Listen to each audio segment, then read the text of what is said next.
Une cliente te dit « tu m'as changé la vie ».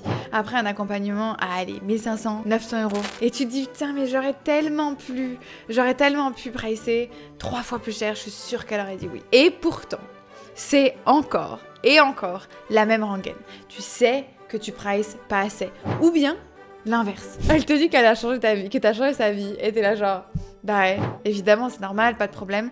Tu vois même pas à quel point t'as sous-pricé la valeur que t'as apportée dans son écosystème, dans sa vie. Et ici, j'ai envie que tu comprennes dans cet épisode et qu'on révèle réellement que c'est pas un vrai problème de tarif, que le vrai problème il est dans les croyances, dans la permission intérieure que tu ne te donnes pas par rapport à tes tarifs. Je suis Margot Ilona, bienvenue sur Empire Minded Identity, le podcast vers un empire sain, expansif et durable. On va voir pourquoi monter tes tarifs n'est pas une question de plus d'arguments, à rajouter de l'argumentaire pour augmenter la valeur, pour justifier les choses. Ici, j'ai envie que tu arrêtes de penser que tu dois augmenter ton prix uniquement si tu arrives à trouver les bons arguments, si tu pouvais justifier un prix plus élevé. Parfois, l'augmentation du tarif est simplement une augmentation de ta perception et de ta permission intérieure à apporter de la valeur psychologiquement à la personne que tu as en face. Ton accompagnement a peut-être déjà la valeur d'un accompagnement à 3 fois plus cher. Mais si toi-même tu ne le reconnais pas, on va rester en bas. Quand on cherche à justifier un tarif, on part souvent au mauvais endroit. On suppose que le problème, c'est que la cliente ne voit pas, ou le client ne voit pas la valeur qu'on lui apporte. Et en fait, parfois, je me suis rendu compte que c'était bien avant ça, nous-mêmes, qui ne voyions pas cette valeur-là. C'est nous-mêmes qui pensons que 3 000 euros, c'est trop cher pour notre accompagnement, que 6 000 euros, c'est trop cher pour notre accompagnement. C'est notre propre perception qui bloque avant même de pouvoir exposer la valeur de notre accompagnement ou de notre produit ou de notre programme, peu importe. On se bloque là-dessus. Je vais te donner 3 signaux qui prouvent que tu as cette problématique de permission au niveau de ton tarif. Le premier point, c'est que tu baisses mentalement ton prix avant d'annoncer ton prix. T'es déjà, avant même l'appel découverte, t'es déjà en train de calculer si t'arrivais pas à tenir ce prix-là, à combien est-ce que ça serait bon. La négociation, elle se passe d'abord dans ta tête avant de se passer dans la conversation. Et ça, c'est un premier signal. Le deuxième signal, c'est que ta voix change quand tu commences à annoncer le prix. Écoute-toi. Enregistre-toi et écoute quand tu partages le prix. Parce que une femme premium, une femme empire minded, c'est une femme qui sait parler du tarif sans baisser la voix, sans changer de ton quand elle parle de tarif. Et là, réellement, quand tu fais ça, le client en face le perçoit. Même sans rien formuler, il perçoit cette difficulté-là et ça met un doute dans son inconscient. Troisième signal, c'est que tu surlivres par la suite pour justifier justement ton prix. T'as mis un prix peut-être un peu plus élevé et derrière, t'es là à surdélivrer encore et encore. Je suis pour surdélivrer, mais pas à outrance. Pas juste pour justifier un prix. Je suis pour surdélivrer pour t'assurer d'offrir la valeur que tu veux offrir, mais pas pour surdélivrer pour toi-même justifier un tarif qui n'est pas en accord avec ta permission personnelle et intérieure. Ici, le problème, c'est pas que tes clientes ne comprennent pas ta valeur, c'est que toi, t'as pas encore totalement décidé quelle était ta valeur et que c'était ok de mettre ce tarif-là. T'es encore un peu entre deux et du coup, ce qu'elles voient et ce qu'elles perçoivent, parce que c'est une question de perception, ce qu'elles perçoivent n'est pas en adéquation avec le prix que tu annonces. Alors, ici, j'ai envie qu'on parle de ce que ton tarif dit vraiment. Parce que derrière le pricing, il y a vraiment quand même toujours une histoire de croyance. Ce que tu factures, c'est pas le reflet de ton marché. Parce que ça, quand tu regardes un marché, tu vas bien te rendre compte qu'il y a un champ des possibles énorme au niveau du pricing, parce qu'il y a plein d'autres leviers que tu peux utiliser. C'est le reflet, le pricing, c'est le reflet de ce que tu t'autorises à valoir. Et c'est réellement pas la même chose. On peut confondre les deux et ça peut coûter très cher. Donc ici, je vais te donner aussi 3 rationalisations habituelles que l'on peut avoir. Donc le premier point, c'est mon marché ne peut pas payer plus cher. Ici, c'est plutôt faux ou on va dire incomplet. Parce que ton marché actuel est construit sur un positionnement que tu as placé qui attire des profils spécifiques par rapport à ce positionnement-là. Et ça, c'est pas fixe. Ça peut évoluer. Et par contre, oui, toutes les conséquences de ce positionnement.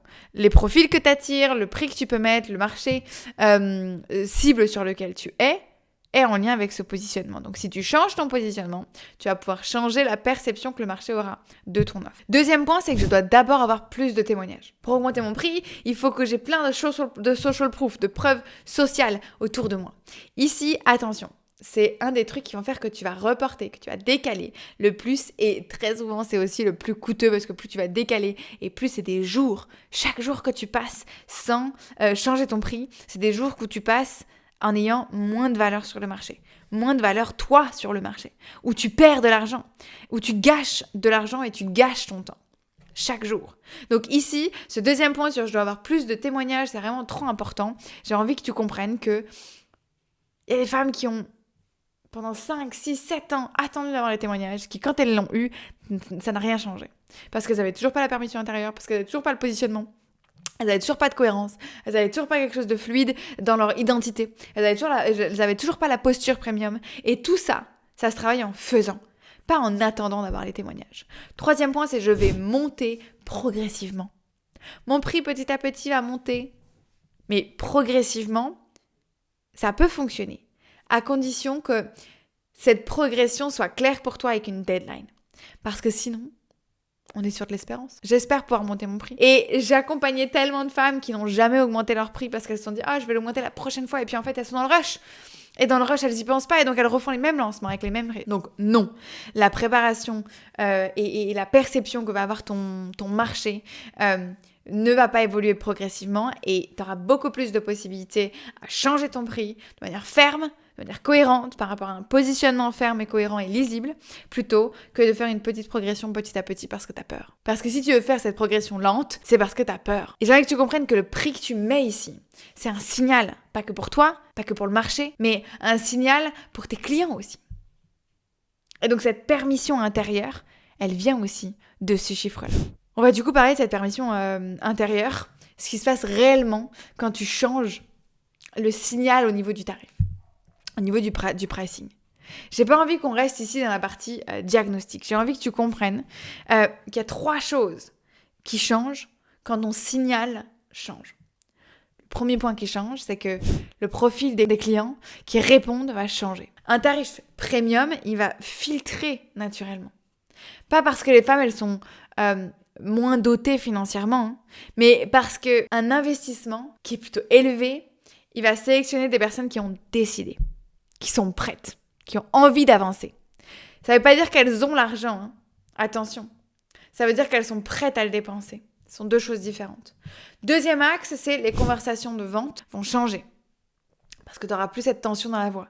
Parce que quand tu vas annoncer ton prix, tu vas être au clair. C'est de la psychologie claire et nette. C'est un mécanisme de miroir où quand la personne elle voit un doute, elle ressent le doute. Ok ? Tu as besoin de sérénité quand tu transmets ça. Tu as besoin de sérénité quand tu partages ton prix et ton pricing. L'autre point, c'est que toi, tu changes. Quand tu as cette permission intérieure davantage, tu vas tenir un prix premium. Que personne ne t'y a forcé, c'est toi qui l'as choisi, c'est toi qui te le permets. Quand tu auras pu pricer aussi haut une fois, tu vas te rendre compte que tu as la valeur derrière, que tu crées quelque chose derrière à la hauteur de ce prix-là. Mais c'est toi qui l'as décidé. Et ça change tout. J'espère que cet épisode t'aura plu. J'ai envie que tu comprennes que réellement, ce que tu factures aujourd'hui, ce n'est pas que en rapport avec le marché, mais c'est aussi également beaucoup en rapport avec ta propre position personnelle. Si ça t'intéresse, je t'invite vraiment à postuler et à candidater à mon prochain lancement pour le Premium Shift Experience. J'espère que ça te plaira. Candidate, j'ai hâte de te retrouver de l'autre côté. Si ça t'intéresse de passer premium au niveau de ton business, si ça t'intéresse de challenger ton positionnement, de challenger ton identité premium, de challenger la perception que tu as sur ton marché, de devenir la référente, mais également de challenger l'expérience que tu proposes à toutes les personnes qui sont en lien avec toi et du coup de challenger cette cohérence dans ton business au niveau de ton positionnement premium. N'hésite pas, je serais ravie d'échanger avec toi. Si cet épisode t'a plu, je t'invite vraiment à laisser un avis ou un commentaire sur la plateforme de ton choix et nous on se retrouve la semaine prochaine. Je suis Margot Ilona. Bienvenue sur Empire Minded Identity, le podcast vers un empire sain, expansif et durable.